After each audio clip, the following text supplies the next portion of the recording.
En TN23 pues siempre abordamos los temas de actualidad, los temas de impacto, y este muy conocido porque apenas ocurrió hace algunas horas es la muerte de una persona que estaba en un centro de detención. Sin embargo, una persona que había solicitado a través de su abogado ante el juez que le fuera otorgada la posibilidad de ser atendido en un centro hospitalario, es decir, no continuar en la cárcel porque sufría de una grave enfermedad, según lo han indicado familiares y su mismo abogado. El juez se la negó, pero ¿bajo qué argumentos? ¿Qué bases utilizan los jueces?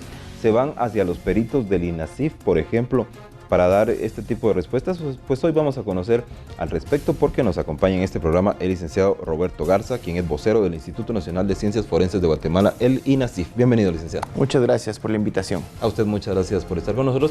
Para empezar entonces, en términos generales, el INASIF, en estos casos, ¿cuáles son sus funciones según la ley? Bueno, primero que nada, recordemos que nosotros no podemos actuar de oficio. Es decir, no podemos nosotros apoyar a alguna persona que esté privada de libertad sin que exista una orden de juez. Al existir la orden de juez, nuestros médicos forenses del área clínica realizan una evaluación para poder determinar el estado de salud de las personas. Cuando una persona necesita efectivamente un traslado, se le hace saber al juez en un dictamen técnico científico, pero al final la última palabra la tiene el juez si efectivamente obedece o no obedece, sino que acata o pone atención a las recomendaciones de nuestro médico forense. Recordemos que muchas veces nosotros podemos también establecer que con algún tratamiento ambulatorio, es decir, un tratamiento dentro del sistema penitenciario, la persona puede continuar cumpliendo ya sea la fase de investigación en que se encuentra o la fase de privado de libertad. ¿Con qué tipo de profesionales entonces cuenta el INASIF? Bueno, en el caso del área clínica específicamente contamos con médicos y cirujanos con una especialidad en el tema forense, muchos de ellos con maestrías en criminología y criminalística y también con una gama y una vasta experiencia dentro de los años de pertenecer a esta estructura como lo es el Instituto Nacional de Ciencias Forenses, que ya tiene 9 años de estar apoyando en todos los temas científicos y de ciencia para poder apoyar como auxiliares de justicia. Y como les repito, nosotros a requerimiento del MP o a requerimiento de juez damos ese dictamen, pero la última palabra la tiene el juez. ¿Qué tan seguido es que se hacen estas consultas de parte de los jueces? ¿Y en qué tipo de casos, por ejemplo? Bueno, tenemos de todo tipo de casos. Si hablamos específicamente del área clínica, tenemos nosotros prácticamente que estar evacuando dentro de un plazo, muchas veces de horas, para poder nosotros manifestarle al juez, como repito, si es prudente trasladar a la persona a un hospital privado, a un hospital público, o simplemente con un tratamiento ambulatorio, es decir, un tratamiento que se le puede dar dentro del sistema penitenciario, esta persona continúe la pena o continúe el proceso en el que se encuentra. Uno de los casos más recordados y paradigmáticos, el de la ex vicepresidenta Roxana Valdetti, que pues muchas veces dijo estar en malas condiciones de salud y se le fue alargando también esta posibilidad. Sí, correcto. Recordemos que en ese caso puntual hemos sido requeridos más de 30 veces para evaluarla a ella y lo hemos manifestado. Nosotros no miramos a personas o personalidades, sino que miramos el estado de salud de una persona. La primera vez que emitimos un dictamen nosotros diciendo que ella no necesitaba ser trasladada a un centro de salud, todo el mundo aplaudió. Cuando dijimos que efectivamente tenía que ser trasladada, éramos los malos de la película. Pero como repito, al final es en el momento que se hace la evaluación del área clínica que nosotros podemos determinar el estado de la salud de las personas.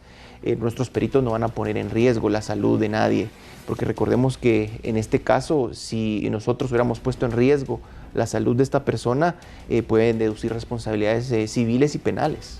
Ustedes tienen a personas profesionales, pero ¿en dónde se realizan estos exámenes, estas pruebas de laboratorio y todo lo que usted nos ha comentado? ¿En los juzgados? ¿Tiene que ser en un hospital? ¿Cuentan con algún material específico? Bueno, recordemos que nosotros prácticamente realizamos una evaluación como que fuera una consulta médica. Es decir, vamos al sistema penitenciario, vamos al hospital privado o público y elaboramos este dictamen.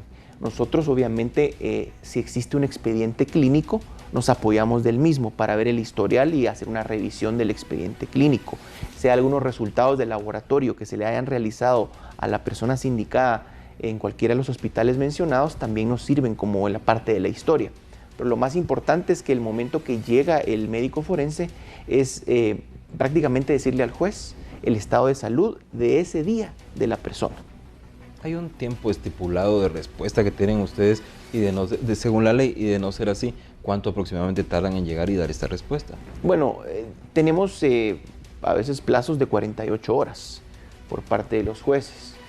Entonces nosotros cumplimos este plazo y este plazo significa recibir la solicitud, trasladarnos hablemos al sistema penitenciario, hacer la evaluación del área clínica, regresar a nuestras oficinas centrales, hacer el dictamen y posteriormente enviarlo al juez que lo requiere. Todo esto entre un plazo de 48 horas cuando el juez establece ese plazo. Sin embargo, nosotros hemos estado manifestando que muchas veces esos plazos son realmente muy difíciles de cumplir, por lo cual nosotros en algunos casos hemos solicitado que realmente se considere un plazo mayor para poder cumplir, ya que en los últimos meses hemos tenido un aumento de este tipo de casos. Recordemos que existen más prácticamente procesos que van encaminados en diferentes temas, tanto de narcotráfico, de corrupción, de cualquier tipo, por lo cual conforme crece el Ministerio Público, crece el OJ, el requerimiento de SINASIF también es mayor. Como usted bien lo está mencionando, cada vez son más los casos. Hemos visto muchos políticos e incluso muchos empresarios pues ser detenidos. Inmediatamente muchos de ellos, aunque estén gozando de buena salud, en ese momento esta se deteriora. Pero en la mayoría de los casos, ¿qué determinan los peritos del INASIF? Que ellos efectivamente tienen un colapso en ese momento o que lo hacen por evitar ir a la cárcel e ir a un hospital. Tenemos diferentes casos. Recordemos que yo creo que cualquier persona que al final va a ser privada de su libertad y tal vez tiene algún padecimiento leve, le puede afectar. Hablemos que una persona que tiene problemas de azúcar, posiblemente a la hora de ser notificado de que efectivamente tiene que iniciar un juicio, puede alterarle sus niveles de azúcar. Entonces, si es bien delicado realmente, puede ser que una persona que recibe un tratamiento médico habitual debe de continuar con este tratamiento dentro del sistema, es decir, que se le proporcionen sus medicinas dentro del sistema, y por eso nosotros hemos tenido todo tipo de casos, personas que nosotros efectivamente recomendamos que sean trasladados a un hospital y personas que recomendamos que mantengan su medicina día a día para no tener ningún colapso. Por un lado están entonces quienes lo fingen, pero por otro hay personas, estamos viendo las tomas a través de nuestro programa de uno de los involucrados en uno de los casos penales, del Ixpiza. En este caso es una persona que al parecer y según sus abogados sí tenía enfermedades crónicas, incluso enfermedades terminales. ¿Qué nos puede comentar respecto a esta persona que aparece en pantalla? Bueno, primero que nada recordemos, esta era una persona de 60 años de edad. Nosotros lo más importante y que la población lo debe saber es que muchas veces nosotros nos negamos a una necropsia. Nosotros decimos, pero ¿por qué le van a hacer la necropsia a mi familiar? Si mi familiar estaba bien en el hospital y falleció o tenía una enfermedad. Pero esta es ciencia. En este caso puntual, nosotros llegamos a la conclusión de una causa de muerte de un pancreatitis. Es decir, que esto puede haber sido agudo o puede haber sido crónico. Entonces, prácticamente esto ayuda mucho también al sistema de justicia para que al final nos demos cuenta lo importante que es de las necropsias, lo importante que es un dictamen del área clínica, por lo cual todo se complementa. En este caso puntual, yo creo que la persona también era una persona profesional del área de medicina, y puede ser que él ya tenía algunos síntomas y posiblemente él ya tenía algún tratamiento. Por este momento no me atrevo a externarlo, pero como repito, lo que establece la necropsia, nuestro médico forense, es esto. Lo único que es importante mencionar que cualquier persona puede tener este tipo de enfermedad, sin embargo puede ser, como repito, aguda o puede ser crónica, que en algún momento puede ocasionarle la muerte al paciente. Ustedes tienen en su haber, usted recuerda el historial de este doctor que también está, pues aquí lo vemos como sindicado en la torre de tribunales, respecto a si en algún momento se les pidió peritajes para esta persona. No tenemos ahorita algún peritaje relacionado específicamente en el tema de alguna enfermedad, pero como repito, aquí lo importante es que nuestros dictámenes del área clínica únicamente hacen una evaluación de la persona en el lugar donde se encuentra. Nosotros no hacemos exámenes de laboratorio llegando a visitar a la persona, es decir, nos podemos apoyar o podemos recomendarle al juez que se realicen algunos exámenes de laboratorio para poder decirle al juez puntualmente si la persona tiene algún tipo de enfermedad. En el caso de esta enfermedad, que es la causa de muerte de él, como repito, esta enfermedad puede haber sido aguda o puede haber sido crónica, es decir, cualquiera de las dos circunstancias, y efectivamente es una enfermedad mortal. Pero como usted ha dicho, todo es a requerimiento del juez. Así es, correcto. Gracias. En este momento vamos a la pausa, pero regresamos de inmediato analizando este caso, como el que hay muchos en Guatemala, de personas enfermas que piden a los jueces pues ser trasladados a centros hospitalarios y en casos como este no se atendió la solicitud a tiempo. Ahora regresamos.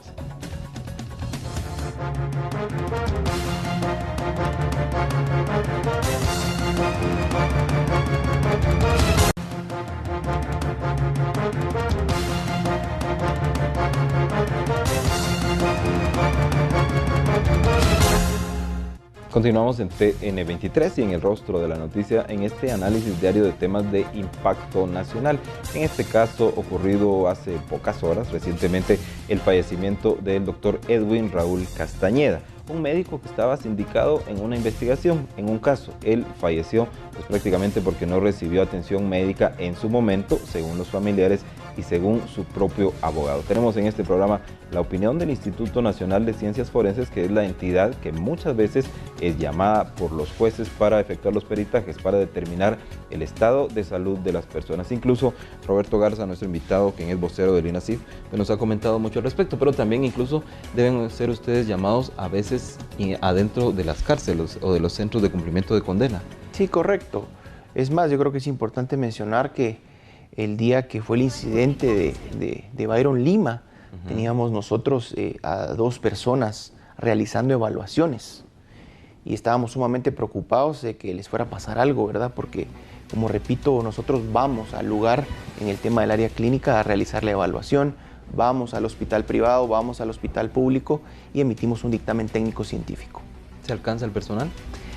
Definitivamente que no, pero al final estamos sacando la tarea y estamos viendo que con el nuevo proyecto de presupuesto que fue presentado al Congreso, con ese aumento que llevamos, estaríamos fortaleciendo tanto el área de psicología y psiquiatría, el área de balística, el área precisamente de clínica. Gracias. Ustedes cuando son requeridos por un juez y pues dan a conocer la resolución de ustedes, ¿esta por cuánto tiempo tiene validez, por ejemplo? Bueno, recordemos que el tema clínico es muy delicado. El día de hoy yo puedo ser evaluado y me puedo encontrar en perfectas condiciones. Sin embargo, una semana después puedo tener algún padecimiento. Por lo cual muchas veces nosotros somos requeridos constantemente a evaluar a una persona sindicada para que el juez tenga conocimiento si efectivamente el estado de salud ha mejorado o requiere un traslado a un hospital. Por lo cual hemos tenido casos, si hablamos del caso Ríos Montt, inicialmente lo estábamos evaluando todos los días. Posteriormente le explicamos al juez que no era necesario evaluarlo tan seguido y pasamos a unas evaluaciones de cada 15 días. Posteriormente una evaluación mensual en su casa y después únicamente a requerimiento del juez. ¿Qué tanto peso le brindan los jueces las resoluciones, los peritajes y las recomendaciones que emite el INACIF? Bueno, definitivamente es una herramienta valiosa, es una herramienta que al final sirve, como repito, para poder determinar en ese momento el estado de salud de una persona. Es decir, que si una persona está en riesgo, es importante que el juez tome en consideración el dictamen. Sin embargo, como repito, no es vinculante nuestro dictamen. La última palabra la tiene el juzgador y él es el que al fin puede autorizar un traslado. O sea, INASIF no le dice, mire, trasládelo. INASIF recomienda, ya sea un tratamiento ambulatorio, un tratamiento dentro del sistema penitenciario o un tratamiento que debe llevarse a cabo efectivamente en condiciones de un hospital. Reforzando, entonces, en casos como este, el del doctor Castañeda, que hemos estado viendo y lo hemos puesto en pantalla también cuando él fue presentado ante tribunales, a través de su abogado pues hizo los requerimientos, incluso dice su abogado que hace pocos días, hace cerca de 3 días para que el juez pues lo mandara a evaluación. Esta, según sus registros, me imagino, nunca llegó hacia el INASIF, es decir, el juez no la autorizó. Bueno, como les repito, nosotros no vamos a actuar de oficio, es decir, puede existir una solicitud y nosotros la realizamos y en ese momento la persona puede tener un estado de salud estable. Sin embargo, en el paso de los días puede complicarse y especialmente enfermedades como la que le sucedió al doctor, que pueden ser súbitas, pueden ser agudas, que al final causan un daño irreversible e inmediato. ¿Hay alguna recomendación que se hace a través de INASIF o pudiera hacer el INASIF en casos como esto? ¿Algo puede hacerse? Bueno, yo creo que lo más importante es realmente que el abogado defensor insista y haga una procuración ante el juez de que exista una evaluación de INASIF. Y es más, muchas veces hemos tenido casos que los abogados le dan la historia al juez para que nosotros sepamos realmente padecimientos antiguos previo a la detención de la persona. Cuando existe un expediente clínico que es reciente en algún centro privado o público, es fundamental también que el abogado se lo haga saber al juez para que en algún momento nosotros podamos tener acceso a ese expediente clínico y poder tener toda la historia del paciente. Por lo que ustedes conocen y saben de todo este sistema de justicia, en los centros de detención, ¿habrá algún acceso a medicamentos, a doctores inmediato, alguien que cuide de los padecimientos de estas personas detenidas? Sí, definitivamente en algunos centros existe una persona que puede cubrir emergencias, pero recordemos que no es lo mismo ya tener algún tratamiento ambulatorio establecido o tener algún tratamiento de emergencia dentro de un centro hospitalario. Gracias. A los preventivos o por ejemplo a las cárceles, ¿pueden entrar médicos particulares de las personas libremente? Bueno, lo pueden hacer, incluso con autorización de juez hemos visto casos de que las personas se les autoriza, digamos, algún tipo de pequeña refri para tener algún medicamento que efectivamente necesita de estar a alguna temperatura. Por lo cual, como repito, si realmente se tiene esa historia, es importante que el juez la sepa, es importante que el abogado defensor le haga saber al juez que previa a la detención del sindicado, él padecía de ciertas enfermedades que al final le pueden causar la muerte, como es este caso. En casos de personas que fallecen siendo objeto de persecución penal, que están en proceso o de las cárceles, y luego, como hemos dicho, fallecen y llegan hacia las instalaciones del INASIF, ¿han encontrado ustedes pues algo característico, algo que les llame la atención respecto de lo que pasa dentro de las cárceles y que por ello las personas puedan fallecer? Bueno, en el tema de privados de libertad hemos tenido de todo tipo de casos.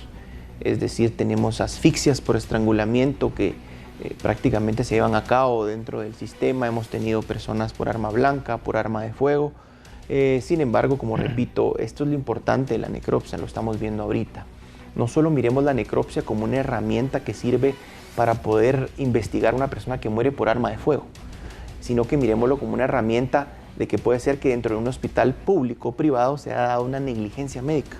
Entonces, esto es lo importante de tener una causa de muerte científica y una identificación plena de la persona.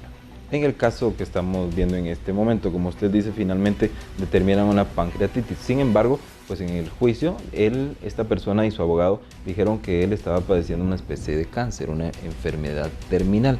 En estos casos, ¿no se hace alguna recomendación para que ellos no estén en las cárceles de parte del INASIF, por ejemplo?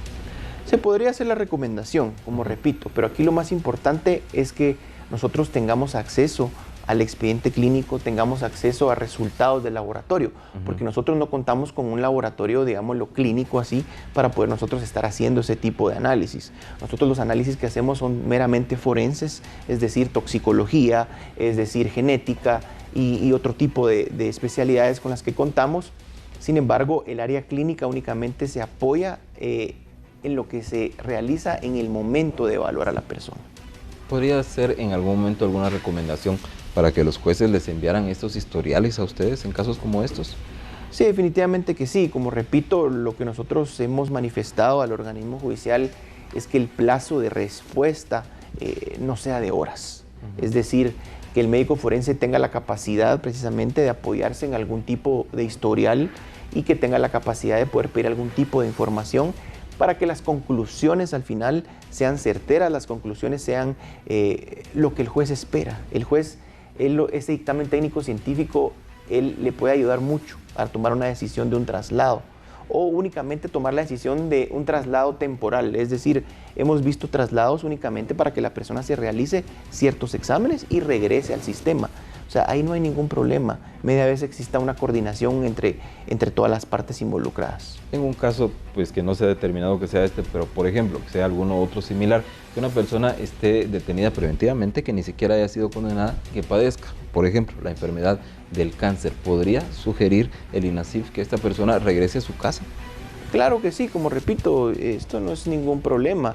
Recordemos que igual nuestra legislación establece diferentes tipos de medidas. Está el arresto domiciliario cuando una persona tiene una enfermedad y por qué no el juez puede dar esa medida. Gracias. ¿Ha llegado, por decir, la Procuraduría de los Derechos Humanos en alguno de los casos a verificar con ustedes en situaciones como estas? Sí, definitivamente hemos tenido acompañamiento por parte de la PDH en muchos de los casos. Y efectivamente les hemos explicado los protocolos que nosotros manejamos, les hemos explicado qué podemos hacer y qué no podemos hacer, porque muchas veces se confunde de que las personas dicen, pero ¿por qué no ha llegado el INASIF? Pero no actuamos de oficio, nosotros solo actuamos a requerimiento, por lo cual muchas veces no podemos llegar al momento que la noticia se está desarrollando. Hasta que no esté la orden ingresada por parte de juez competente o Ministerio Público, no podemos actuar. Licenciado Garza. Muchas gracias por traer la versión del Instituto Nacional de Ciencias Forenses en la diversidad de casos y en este específicamente del fallecido doctor Castañeda, quien a través de su abogado se dice estuvo pidiendo este soporte para que el juez autorizara una revisión de parte del INASIF, lo cual aparentemente nunca llegó. Nosotros seguiremos dándole muchos detalles sobre este caso que es impactante para la sociedad. Por el momento le agradezco su preferencia, lo invito a quedarse en TN23, noticias y programas de contenido en este canal. Con permiso.